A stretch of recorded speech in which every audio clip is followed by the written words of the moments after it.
একটু চোখ বন্ধ করে ভাবুন, কিছু নাই পৃথিবীতে, আপনি একা, আপনার গুনাহ দেখা যাচ্ছে, চতুর্দিকে আগুন দেখা যাচ্ছে, আল্লাহর বিচার হচ্ছে, মানুষ জাহান্নামে পড়তেছে, মানুষ উলঙ্গ, কেউ কারো লজ্জাস্থানের দিকে তাকাচ্ছে না, মা তার সন্তানের খবর নিচ্ছে না, সন্তান তার মায়ের খবর নিচ্ছে না, স্ত্রী তার স্বামীর খবর নিচ্ছে না, স্বামী তার স্ত্রীর খবর নিচ্ছে না।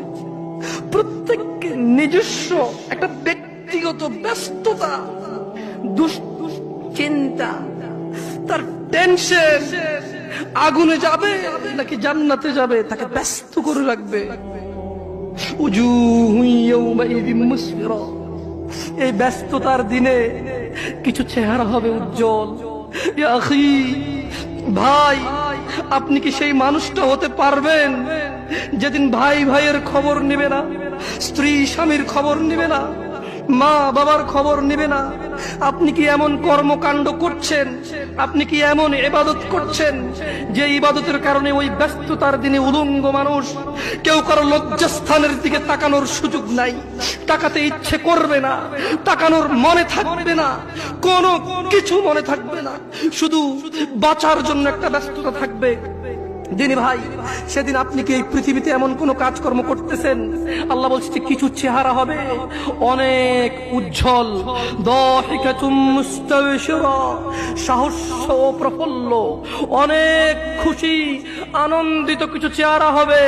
ওয়া উজুহু ইয়াউমাইযিন আলাইহা গাবারা, আর অনেক চেহারা সেদিন হবে ধূলি ধূসর, চিন্তায় মলিন, কান্নায় ভেঙে পড়ার মতো, চিন্তিত, ঘামিয়ে যাবে। আহ, কি হবে আমার আজকে? সেদিন মানুষের দুইটা অবস্থা হবে, কিছু হবে হাস্যোজ্জ্বল, যারা পৃথিবীতে আল্লাহকে মেনেছে, সালাত আদায় করেছে, রাসূল সাল্লাল্লাহু আলাইহি ওয়াসাল্লামের শিক্ষা শিক্ষিত হয়েছে, যারা কোরআন তেলাওয়াত শিখতে গিয়েছে, বয়স 40 হোক শরম পায়নি, বয়স 60 হোক লজ্জা পায়নি, বয়স 20 হোক লজ্জা পায়নি। যে বাবা মারা ছেলেকে ডাক্তার বানাবে, ইঞ্জিনিয়ার বানাবে, পাইলট বানাবে, কিন্তু কোরআনের শিক্ষা দিতে বলেনি। যে ছেলে সন্তান নিজেকে অনেক বড় ক্রিকেটার বানাবে, ফুটবল বানাবে, বগি বানাবে, চগি বানাবে, কোরআনের শিক্ষা শিখতে বলেনি। মানুষের চেহারা হবে হাস্যোজ্জ্বল, যা আল্লাহর সাথে কাউকে অংশীদারিত্ব করেনি সেদিন, এমন হাস্যোজ্জ্বল চেহারা হবে। ওয়াউজুহু ইয়াউমাইযিন আলাইহা গাবারা, নেশায় যারা ডুবেছিল, যারা মদে ডুবেছিল, জুয়ায় ডুবেছিল, বেনামাজি ছিল, জানাকারী ছিল, সুদখোর, ঘুষখোর ছিল, চুগলখোর ছিল, মিথ্যাবাদী ছিল, জালেম ছিল, তাদের চেহারা হবে ধূলি ধূসর, যারা আল্লাহর নাফরমানি করেছে।